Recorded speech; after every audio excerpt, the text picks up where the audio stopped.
Hello everyone, hope आप लोग अच्छे हैं। Welcome to Mamta classes. आज हम लोग नया चैप्टर शुरू करेंगे और वो चैप्टर है बिल्स ऑफ एक्सचेंज।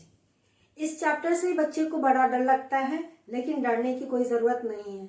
आज जो हम आपको समझाने जा रहे हैं, बेसिक कॉन्सेप्ट समझाने जा रहे हैं, इसको बड़े ध्यान से समझिएगा, फिर कोई मुश्किल नहीं होने वाली।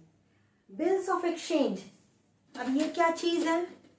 अब देखिए, सपोज कीजिए दो फ्रेंड है एक्स और वाई। एक्स वाई को गुड्स सेल किया और ये जो गुड्स सेल किया है ये क्रेडिट में है, यानी कि उधार में बेचा है। बिल्स ऑफ एक्सचेंज जब भी हम बोलेंगे तो ये उधार से ही रिलेटेड है। सपोज कीजिए एक्स वाई को 50,000 का गुड्स सेल किया और बोला कि इसका पेमेंट हम 1 महीने के बाद तुमको कर देंगे। चलो, ये खुश कि 1 महीने बाद हमको इसका पेमेंट मिल जाएगा। ये कब सेल किया? मान लेते हैं ये सेल किया 1 अप्रैल 2021 को। 1 महीने के बाद ये गया वाई के पास कि भाई मेरा पैसा दे दो, हमने तुमको उधार बेचा था। बोलता कौन सा माँ उधार, हमने तो कोई माल खरीदा ही नहीं, कब तुमने हमको दिया? और ऐसा तो नहीं है कि तुम दे दिया पैसा नहीं लिए होगे, कोई हम उधार नहीं खरीदे। अब ये लो, वाई बिल्कुल भी मुकर गया, एक्स अपना सर पीट लिया। लेकिन इससे उसको सीख भी मिली कि आगे से कभी किसी को उधार माल सिर्फ नहीं देंगे। अगर उधार माल देंगे तो साथ में एक एक्सेप्टेंस भी लेंगे, और वो एक्सेप्टेंस किस रूप में लेंगे? बिल्स ऑफ एक्सचेंज के रूप में। ये हमेशा उधार होता है बेटा, हम एकदम बेस से समझाने की कोशिश कर रहे हैं। तो गुड्स ऑफ एक्सचेंज, एक्सचेंज का मतलब ही होता है सेल एंड परचेज। जब हम सेल और परचेज करते हैं तो आदान प्रदान होता है ना, एक चीज हमारे पास आता है, दूसरा चीज हमारे पास से चला जाता है। ये सपोज कीजिए अब ये जेड आया एक्स के पास खरीदने के लिए माल, कि हमको माल चाहिए उधार में। बोला ठीक है, हम तुमको उधार देंगे, लेकिन तुमसे हम कुछ लेंगे भी। ये बोला क्या लोगे? तो एक बिल हम लिख के देंगे जिसपे तुमको साइन करके देना पड़ेगा, और ये जो बिल एक्स लिखेगा इसको हम ड्रॉअर बोलते हैं, या क्रेडिटर, या तीसरा नाम सेलर। ये बिल एक्स लिख के देगा, किसको देगा? जेड को देगा, और जेड को हम क्या बोलेंगे? ड्रॉई।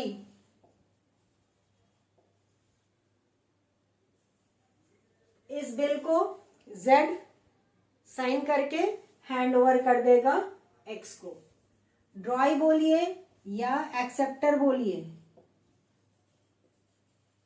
या डेटर बोलिए, क्योंकि ये उधार खरीदा है, इसको हम डेटर भी बोलते हैं।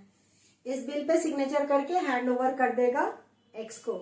जब 1 महीना या 2 महीना जो टाइम पीरियड होता है बिल का कंप्लीट होगा, एक्स उस बिल को लेके जाएगा जेड के पास और जेड उसका पेमेंट कर देगा।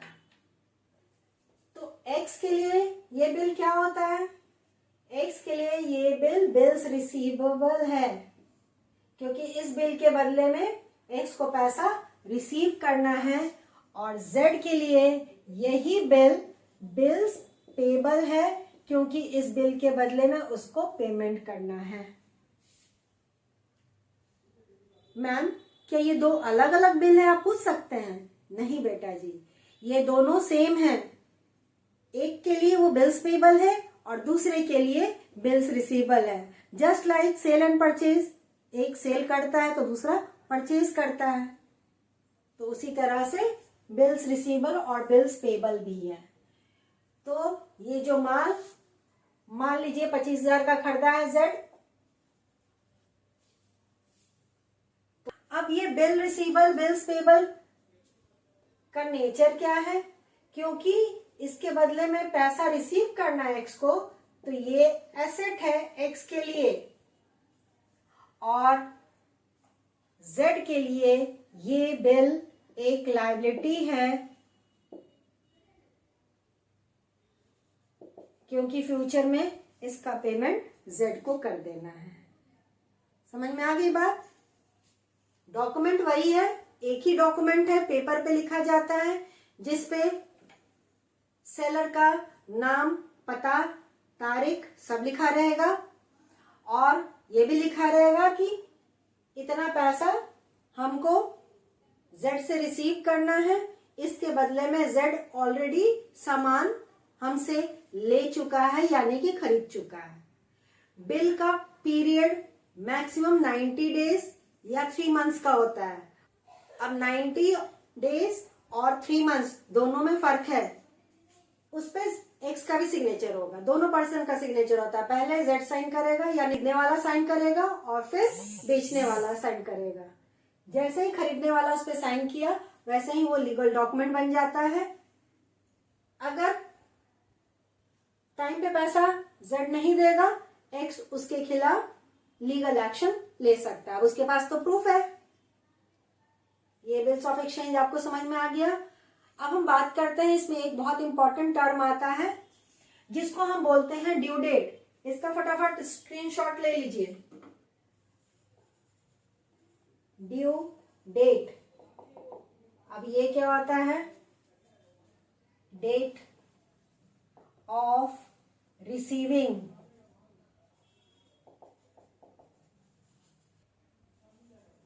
The money of bill. जिस दिन हमको बिल का पैसा मिलेगा उसको हम बोलते हैं ड्यू डेट। अब इसको हम दो तरीके से लिख सकते हैं, in months and in days. दोनों में लेकिन फर्क हो जाता है। अगर मंथ्स में लिखते हैं तो आंसर कुछ और आएगा, डेज में कैलकुलेट करेंगे तो आंसर कुछ और आएगा। जब ड्यू डेट बात करते हैं तो जितने महीने का बिल है, जितने पीरियड का बिल है, उसमें 3 दिन ऐड हो जाता है। तो ड्यू डेट कैलकुलेट करने के लिए पीरियड ऑफ बिल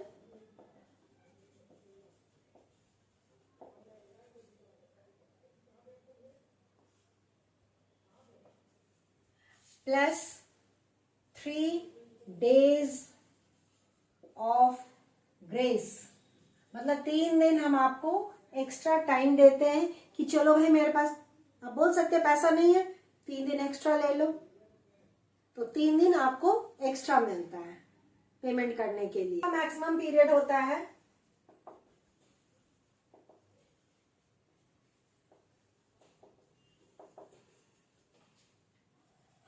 90 days या 3 months। पहले हम लोग ड्यू डेट कैलकुलेट करेंगे इन मंथ्स में, और फिर सीखेंगे डेज में कैलकुलेट करना। अभी हम लोग इसको ले रहे हैं। सपोज कीजिए एक्स एक बिल ड्रॉ किया वाई पे। बिल ड्रॉ करने का तारीख है 1 दिसंबर 2011। पीरियड है 2 months।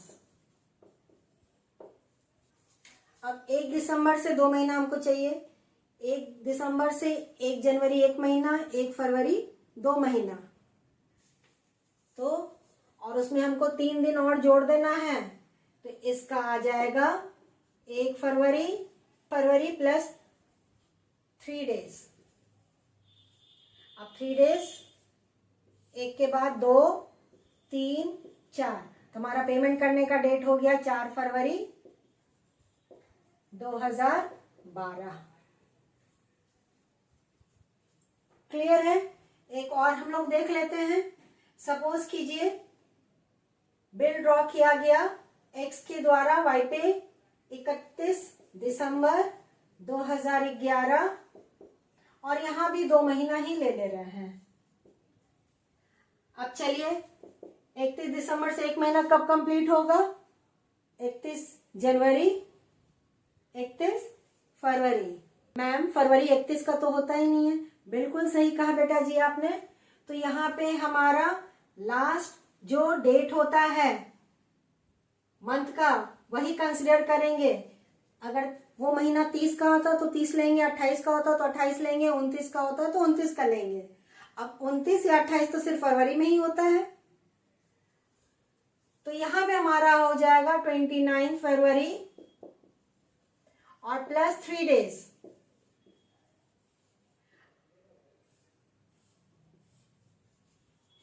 1 मार्च, 2 मार्च, 3 मार्च। तो हमारा पेमेंट करने का तारीख हो जाएगा 3 मार्च 2012। मैम आपने 29 फरवरी क्यों लिया? पूर्वल के टेबल वाले साल में लीप ईयर होता है, जैसे 2000, उसके बाद 2004, 2008, 2012, देन 2016, फिर 2020 एंड सो ऑन। ये 4 के टेबल वाला साल है, इसको हम लीप ईयर बोलते हैं। और लीप ईयर में वी ऑल नो कि फरवरी हमारा 29 का होता है, इसलिए हमने 29 फरवरी लिया। मैम क्या ये हमको याद रखना पड़ेगा?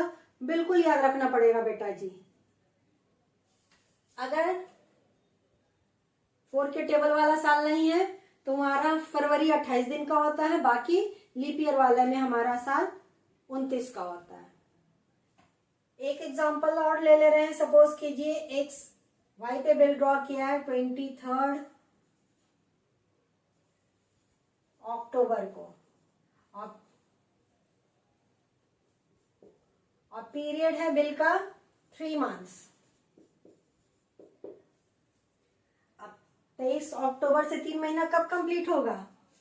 23 अक्टूबर से 23 नवंबर, 23 दिसंबर, 23 जनवरी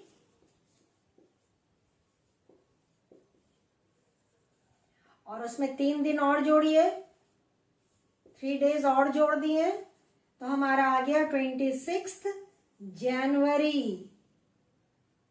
तो क्या इस दिन पेमेंट होगा? नहीं होगा। 26 जनवरी हमारे लिए नेशनल हॉलिडे है, तो इसका पेमेंट 25 जनवरी को होगा, मतलब 1 दिन पहले। तो अगर पेमेंट का जो डेट है यानी कि ड्यू डेट किसी नॉन हॉलिडे या नेशनल हॉलिडे को पड़ता है तब पेमेंट 1 दिन पहले करना पड़ता है। चलिए यहां हम लिख रहे हैं नॉन या नेशनल हॉलिडे।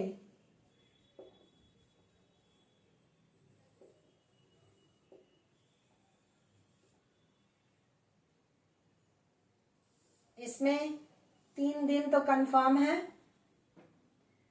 पहला 26 जनवरी, अब पहला से समझ ही गए होंगे कि दूसरा क्या होगा। 15 अगस्त और 2 अक्टूबर। इसके साथ साथ नॉन में आ जाता है संडेज।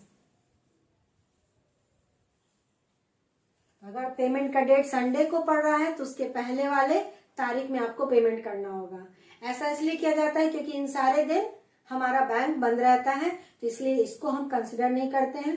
पहले से पता है कि वो दिन छुट्टी वाला दिन है तो 1 दिन पहले पेमेंट करना होता है। हमारे केस में पेमेंट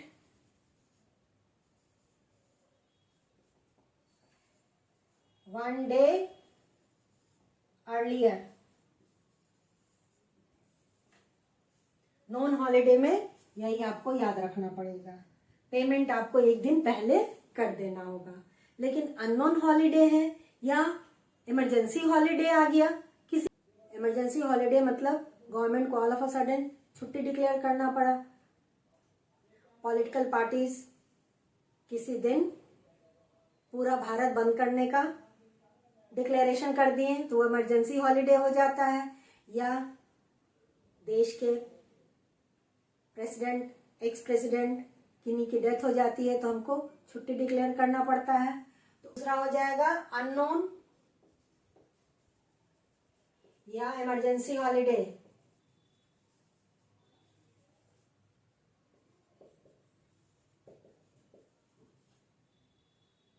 इस केस में पेमेंट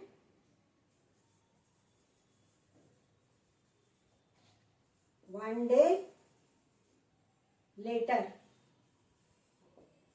जिस दिन छुट्टी खत्म होगा उसके जस्ट एक दिन के बाद। तो ये दोनों चीज आपको याद रखना पड़ेगा, ये इंपॉर्टेंट है।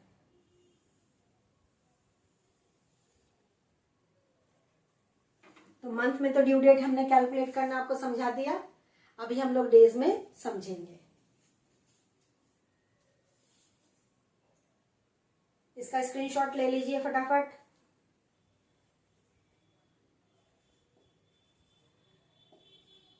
ड्यू डेट इन डेज।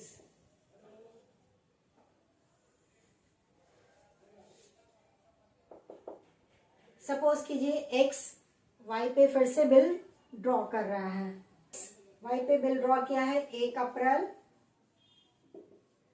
2012, कितने दिन के लिए? 60 डेज के लिए। तो जब डेज में बिल ड्रॉ होता है उस केस में हम जिस दिन बिल ड्रॉ किया जाता है उस डेट को काउंट नहीं करते हैं, कभी भी वो कंसिडर नहीं होता है। तो हमको टोटल कितना चाहिए? 3 दिन जोड़ना होगा। तो इस केस में आप हमेशा जो डेज रहता है आप पहले लिख लीजिए 60 और 3 दिन और जोड़ लीजिए। तो हमको 60 + 3 जोड़ करके कितना दिन हमको चाहिए? 63 डेज। अब 1 अप्रैल है, हमने अभी क्या कहा, जिस दिन बिल ड्रॉ होता है उसको काउंट नहीं करते हैं। तो अप्रैल 30 दिन का होता है, उसमें से 1 हटा दीजिए तो बच गया हमारा 29 अप्रैल। ये हो गया अप्रैल का। 3 में से 29 लेस करिए 34। अप्रैल के बाद मई आता है, मई में 31 डेज होता है, ये हो गया मई का। बाकी बच गया 3। मई के बाद 3 जून, पेमेंट का ड्यू डेट हमारा आ गया 3 जून। तो जब डेज में कंसिडर करना है तो इस तरह से आप कैलकुलेट करिएगा तो कभी भी गड़बड़ नहीं होगा। एक और ले लेते हैं। सपोज कीजिए एक्स बिल ड्रॉ कर रहा है वाई पे 1 जनवरी 2012 और 90 डेज के लिए। तो इसमें हमको कितना दिन चाहिए? 90 + 3 यानी कि टोटल 93 डेज। अब जनवरी 1 तारीख को बिल ड्रॉ किया, उसको लेस कर देंगे तो जनवरी में टोटल कितना दिन बच गया? 30 डेज, क्योंकि जनवरी 31 का होता है। तो इसमें से लेस कीजिए 30 डेज जैन का, तो हमारा बच गया 63 डेज। 2012 लीप ईयर होता है तो फरवरी के लिए लेस करेंगे 29 डेज, ये फेब हो गया। तो 63 माइनस 29 34। फेब के बाद मार्च 31 का होता है तो 31 दिन मार्च वाला लेस कर दीजिए। अब बच गया 3 अप्रैल। पेमेंट करने का डेट आपका 3 अप्रैल हो जाएगा। तो this is the way to calculate due date. ऐसे करिएगा, कभी भी गलती नहीं होगा। मंथ में कंसिडर करना है तो डायरेक्ट वैसे निकाल सकते हैं जैसा अभी हमने पीछे समझाया है, लेकिन डेज में निकालना है तो इस तरह से तोड़ तोड़ के निकालिएगा तो इजीली कैलकुलेट हो जाएगा। आपके पास जो भी बुक है उसका शुरू का कुछ इलस्ट्रेशंस और प्रैक्टिकल क्वेश्चंस भी इसी टॉपिक से रिलेटेड है, यानी कि ड्यू डेट आपको कैलकुलेट करना है। खुद से कैलकुलेट करके देखिए, बन जाता है तो वेरी गुड, अगर नहीं बन पाता है, डिफरेंस आ रहा है, तो आप कमेंट बॉक्स में हमको लिख सकते हैं, क्वेश्चन सेंड कर सकते हैं, हम आपके लिए उसको सॉल्व कर देंगे। तो आज हमने आपको बेसिक कॉन्सेप्ट समझा दिया। नेक्स्ट क्लास में जर्नल एंट्री कैसे पास किया जाता है वो हम लोग सीखेंगे। तो मिलते हैं नेक्स्ट क्लास में, तब तक अपना ख्याल रखिए, खुश रहिए, बाय।